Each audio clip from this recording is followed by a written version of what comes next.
ममता बनर्जी की तृणमूल कांग्रेस एक बार फिर से सियासी गलियारों में चर्चा का विषय बनी हुई है। दरअसल केंद्र सरकार हाल ही में संपन्न हुए संसद के मॉनसून सत्र में एक नया बिल लेकर आई और इस पर बवाल मचा हुआ है। पीएम-सीएम को बर्खास्त करने वाले इस विधेयक को जैसे ही लोकसभा में पेश किया गया, विपक्षी सांसदों ने हंगामा शुरू कर दिया। इसकी वजह से सदन की कार्यवाही प्रभावित हुई। इस बीच केंद्रीय गृह मंत्री अमित शाह ने 130वें संविधान संशोधन विधेयक को जेपीसी यानी कि संयुक्त संसदीय समिति को भेजने का प्रस्ताव रखा, जिसे स्पीकर ने स्वीकृति दे दी। अब बात करते हैं टीएमसी की। टीएमसी इस बिल के लिए जेपीसी बनाई जाएगी। जेपीसी में सभी दलों के सांसद होंगे। वो कानून पर विचार करेंगे और अपनी राय देंगे। भले ही ये विधेयक जेपीसी में चला गया हो, लेकिन विपक्षी खेमे में इस बिल को लेकर घमासान जारी है। दरअसल इस कानून के तहत अगर किसी मंत्री या मुख्यमंत्री को 30 दिन के लिए जेल हो जाती है तो उन्हें अपने पद से हटा दिया जाएगा। विपक्षी इंडिया गठबंधन में शामिल कई दल इस कानून का विरोध कर रहे हैं। वो चाहते हैं कि इस कानून पर संसद में चर्चा हो। हालांकि इस कानून को लेकर विपक्ष में मतभेद हो गया है। ममता बनर्जी की पार्टी तृणमूल कांग्रेस ने अलग रुख अख्तियार किया है। तृणमूल कांग्रेस इस ज्वाइंट पार्लियामेंट्री कमेटी में शामिल नहीं होना चाहती है। टीएमसी का कहना है कि इस कानून का विरोध करना चाहिए। सूत्र बता रहे हैं कि टीएमसी ने यह भी कहा है कि जेपीसी का बहिष्कार किया जाए, लेकिन बाकी विपक्षी दल चाहते हैं कि वो पैनल में रहें। वो ये सुनिश्चित करना चाहते हैं कि मोदी सरकार को विपक्ष शासित राज्यों को निशाना बनाने का हथियार न मिले।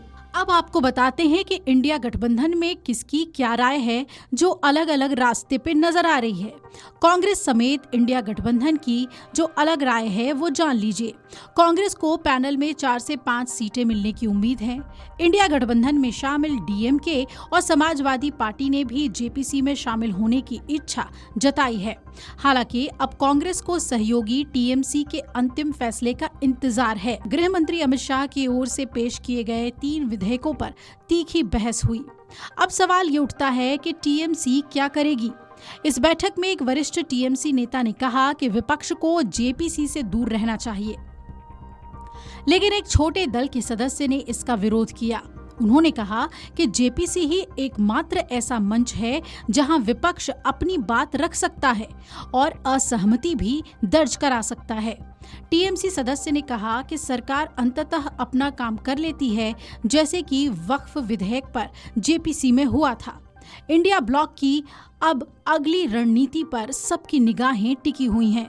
हालांकि जवाब में ये बताया गया कि जेपीसी की कार्यवाही ने एक बड़ा उद्देश्य पूरा किया। सुप्रीम कोर्ट ने वक्फ संशोधन अधिनियम को चुनौती देने वाली याचिकाओं पर सुनवाई के दौरान उनका उल्लेख किया था। फिलहाल विपक्ष हाल ही में संपन्न हुए मॉनसून सत्र में एकजुट रहने में कामयाब रहा, लेकिन सत्र के अंतिम दिन पेश किए गए 3 विधेयकों ने कुछ दरारें पैदा कर दी हैं। अब देखना होगा कि टीएमसी क्या अपने रुख में कोई बदलाव करेगी। क्या टीएमसी जेपीसी का बहिष्कार जारी रखेगी या फिर वो बाकी विपक्षी दलों के साथ मिलकर इस समिति में भी शामिल होगी। आपको याद होगा कि वक्फ समिति में महुआ मोइत्रा और कल्याण बनर्जी शामिल हुए थे और इस दौरान ये दोनों खूब विवादों में रहे थे। लेकिन ममता बनर्जी अगर अलग राह लेती हैं तो वो इंडिया गठबंधन की एकता पर एक बड़ा सवाल होगा।